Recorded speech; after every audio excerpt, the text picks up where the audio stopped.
নমস্কার। আজকে আমি ইমোশনাল রেগুলেশন বিষয়টা সম্পর্কে একটা ছোট্ট ধারণা দেব। আর ইমোশনাল রেগুলেশন বিষয়টা কিন্তু ভীষণই ইম্পর্টেন্ট।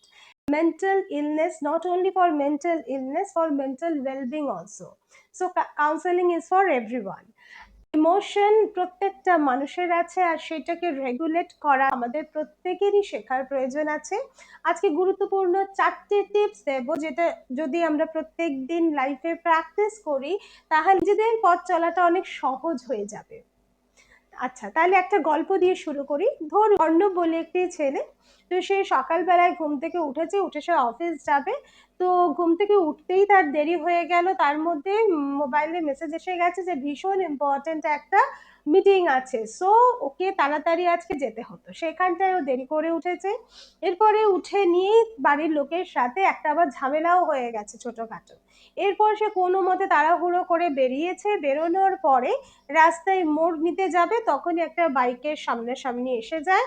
আর তাতেই তার মাথাটা এত গরম হয়ে যায়, সে চেঁচামেচি করতে শুরু করে যে কি আপনি বাইক চালাতে পারেন না, এইসব শুরু করে।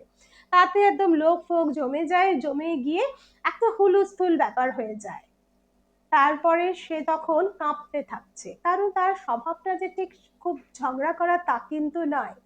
তারপরে যখন সে শান্ত হয়ে বসে নিয়ে ভাবছে, সে কিন্তু তখন বুঝতে পারছে যে বিষয়টা কিন্তু ওই বাইক চালকের ওপরে নয়, যে তার উপরে সে রাগটা করেছে। এরকম কম বেশি আমাদের লাইফেও তো হয়ে থাকে, থাকে কি না? কিন্তু তার মানে কি এটা যে মানুষটি খুব দুর্বল? না।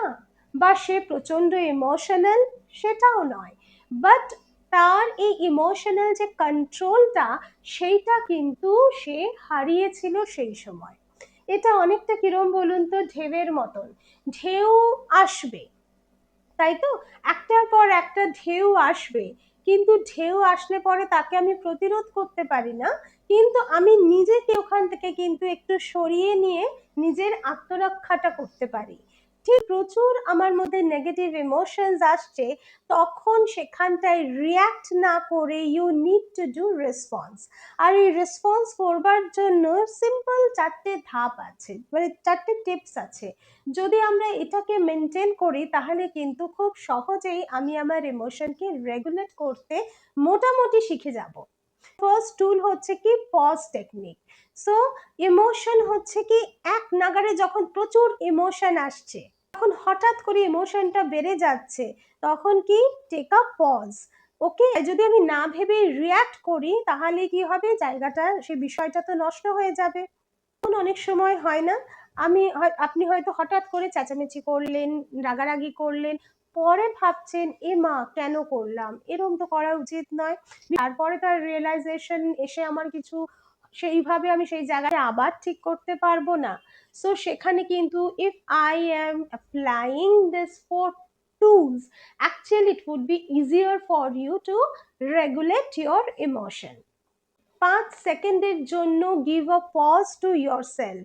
থামা মানে কিন্তু হেরে যাওয়া নয়। থেমে যাওয়ার অর্থ হলো এখানে নিজেকে নিয়ন্ত্রণ করা। নিজের যে অতিরিক্ত যে আবেগটা বেরিয়ে আসছিল, সেটা পজিটিভ হোক নেগেটিভ হোক, সেটাকে আমি আটকাতে পারলাম। অ্যাঙ্গার ইস্যুস যাদের থাকে, যাদের এক্সপ্লোসিভ অ্যাঙ্গার ডিসঅর্ডার থাকে, তাদের মধ্যে কিন্তু এই ধরনের বিষয় ভীষণ দেখা যায়। তারা কথায় কথায় প্রচন্ড রেগে যাচ্ছে, ভীষণভাবে রিয়্যাক্ট করছে। So you need to take a pause first. Name it to tame it, মানে একটা যে নাম দিলেন, আমার ওর উপরে ভীষণ রাগ হচ্ছে, আমার এখন কষ্ট হচ্ছে, ও আমাকে মনে হয় এভাবে অপমান করতে চাইলো, এটা আমার মনে হচ্ছে। এই যেই নাম দিচ্ছেন না, ওই পজটা নেবার পরে দেখবেন it would be easier for you. সে ইমোশন কিন্তু শুধু হচ্ছে মনে হয় না, এটা শরীরেও হয়। তাই এই শরীরটাকেও কিন্তু একটু শান্ত করতে হবে। সো ফর দ্যাট, সেই জন্য কি হয় না, একটু ডিপ ব্রিদিং এক্সারসাইজ করতে হয়। 4 2 6 এটাও করতে পারেন। 4 কাউন্ট করে ইনহেল করলেন, 2 কাউন্ট করে ওটাকে স্টে করালেন, 6 কাউন্ট করে রিলিজ করলেন থ্রু ইয়োর মাউথ। ওকে, দেখবেন শরীরটা অনেকটা শান্ত হয়ে যাচ্ছে। আমরা যখন ভীষণ রেগে যাই দেখবেন আমরা একটু ঝুঁকে যাই, একটু স্টিফ হয়ে যাই। সেই জায়গায় কিন্তু নিজেকে একটু সোজা রাখা, একটু বডি পশ্চার মুভমেন্টটা করলে পরে দেখবেন আপনার মধ্যে একটা এনার্জি আসছে। ওকে? একটা ডিপ ব্রিথিং, একটা বডি পশ্চারটাকে ঠিক করা। কাঁধটাকে ঠিক করা, একটু সোজা হয়ে বসা, পাটা একটু মাটিতে স্পর্শ করানো, এগুলো করলে দেখবেন আপনার অনেকটা রিলিফ, রিল্যাক্স ফিল করছেন। 4 which is very much important, যদি খুব কষ্ট পাচ্ছেন, খুব যন্ত্রণা হচ্ছে, so go and talk to someone. কারোর সাথে যাকে খুব বিশ্বাস করেন বা কোনো ট্রাস্টওয়ার্দি পারসনের সাথে কথা বলুন, মনের কথা শেয়ার করুন। দেখবেন অনেকটা কিন্তু সেই সময় রিলিফ পাচ্ছেন। তো এই ৪ টে স্টেপ যদি আপনারা প্রত্যেক দিন কোনো যখন একটা টার্মোইল সিচুয়েশন আসছে, রিঅ্যাক্ট না করে যদি একটু এটাকে প্র্যাকটিস করেন, দেখবেন কত সহজে আপনি আপনার ইমোশনকে রেগুলেট করতে শিখে যাচ্ছেন। এই যে ছোট্ট, ছোট্ট কারণে আমাদের মধ্যে এত মান, অভিমান, ঝামেলা কত কিছু হয় না? কোথায় দেখবেন এক নিমেষে চলে যাচ্ছে। তাই emotional regulation is very much important. We need to learn it and we need to mature ourselves. Emotional regulation কিন্তু জানাটার, শেখাটার আর ঠিকভাবে অ্যাপ্লাই করাটার ভীষণ প্রয়োজন আছে।